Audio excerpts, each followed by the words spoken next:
Kerajaan Indonesia terus mempertingkat usaha mengagihkan bantuan secara berterusan. Bencana melanda beberapa negara termasuk di Sumatera Indonesia, Malaysia, dan Thailand. Khususnya di Sumatera di sanalah nyali Indonesia teruji. Saat Malaysia terpana menyaksikan kecepatan respons Indonesia, raksasa Asia Tenggara ini membuktikan bahwa gotong royong bukan sekadar slogan usang. Di bawah komando Presiden Prabowo, mesin birokrasi yang kaku berubah menjadi gelombang solidaritas yang cair dan tangkas. TNI, relawan, dan rakyat lebur tanpa sekat, bergerak satu irama menyelamatkan saudara sebangsa. Ini bukan lagi soal mengevakuasi korban, tapi pameran kekuatan mentalitas baja Nusantara. Dunia kini paham, badai boleh menghantam tanah air, tapi tak akan pernah bisa merobohkan persatuan rakyatnya. Bagi memastikan bekalan bantuan diterima mangsa banjir dan tanah runtuh di Aceh, Sumatera Utara dan Sumatera Barat, Kerajaan Indonesia terus mempertingkat usaha mengagihkan bantuan secara berterusan. Menteri Penyelarasan Pembangunan Manusia dan Kebudayaan, Pratikno berkata, koordinasi antara kementerian dan badan kerajaan dipertingkatkan bagi memastikan pengedaran logistik terjaga dan mempercepatkan operasi pencarian mangsa. Pihak berkuasa sudah mengagihkan lebih 5,000 tan bantuan daripada pelbagai agensi termasuk pek makanan asas, makanan siap makan, ubat-ubatan, khemah, selimut serta bantuan lain untuk penduduk di kawasan terjejas.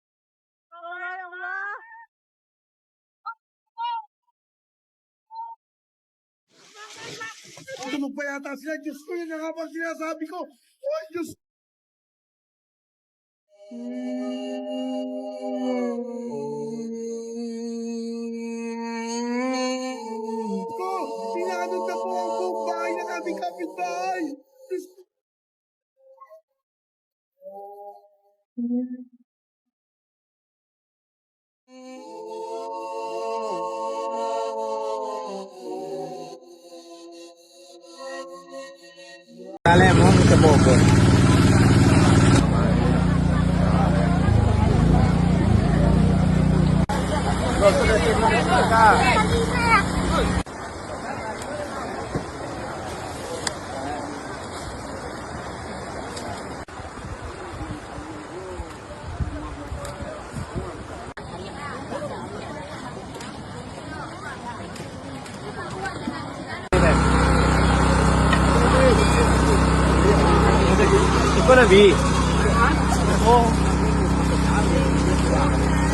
Akses jalan terputus, Pras Teguh dan relawan lapangan harus naik helikopter untuk bisa mengirim bantuan ke Kabupaten Agam.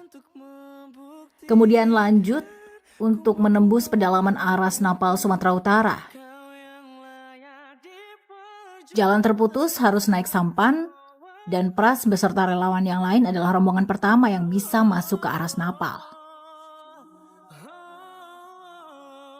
Dan sejak kita buka kemarin sampai hari ini kita tutup, dana yang sudah terkumpul lebih dari 10 miliar rupiah. Halo warga sipil sekalian, langsung aja gue mau mengumumkan pengumuman yang penting banget. Jadi kemarin gue baru bikin crowdfunding dalam waktu 24 jam. Kita tentukan waktunya dalam kurun waktu 24 jam ya, karena kita butuh ini disalurkan secara cepat ya. Dan sejak kita buka kemarin sampai hari ini kita tutup, dana yang sudah terkumpul lebih dari 10 miliar rupiah. Dan ini disumbang oleh lebih dari 87.000 orang. Angka yang sangat luar biasa sekali teman-teman ya. Gue speechless karena di awal targetnya cuma 500 juta, ternyata bisa terkumpul sebanyak itu. Gokil lah, masyarakat Indonesia gokil banget. That feeling slipping through my fingers all the time. Do I really see what's in her mind each time I think I'm close to knowing? She keeps on growing, slipping through my fingers all the time. Sometimes I wish. Jalanan masih putus, ini warga menggunakan batang pohon buat nyebrang. Jujur ini tadinya perkampungan, tapi sekarang benar-benar udah nggak ada lagi bangunan yang tersisa.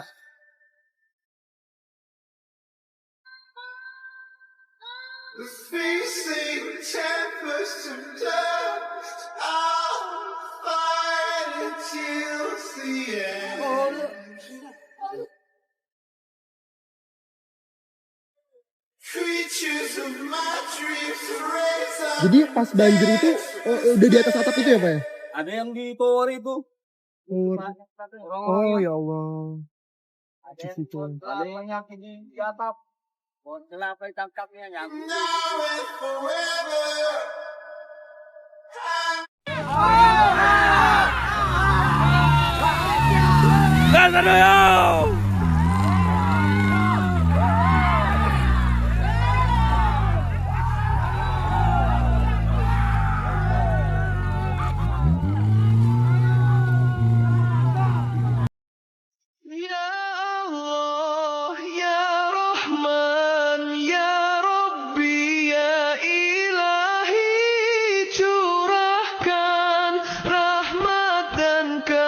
Banjir di Sumatera kembali mencetuskan perbualan apabila nama Aisar Khalid disebut ramai netizen Indonesia. Isu ini menarik perhatian kerana ia bukan sekadar tentang bantuan kemanusiaan, tetapi tentang bagaimana satu komuniti benar-benar mengingati usaha seorang influencer. Walaupun pernah berdepan pengalaman tidak manis ketika membantu di Indonesia, nama Aisar tetap disebut sebagai individu yang diharap muncul semula untuk memberi sokongan.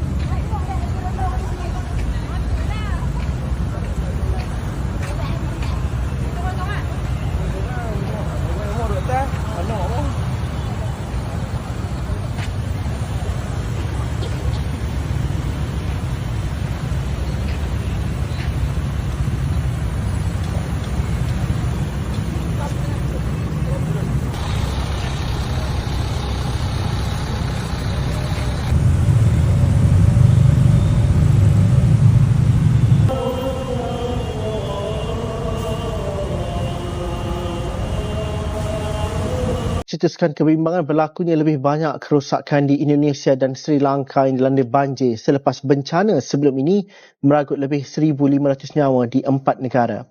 Di Indonesia, agensi cuaca memberi amaran 3 wilayah paling teruk terjejas di Pulau Sumatera dijangka mengalami hujan sederhana hingga lebat antara Khamis dan Jumaat.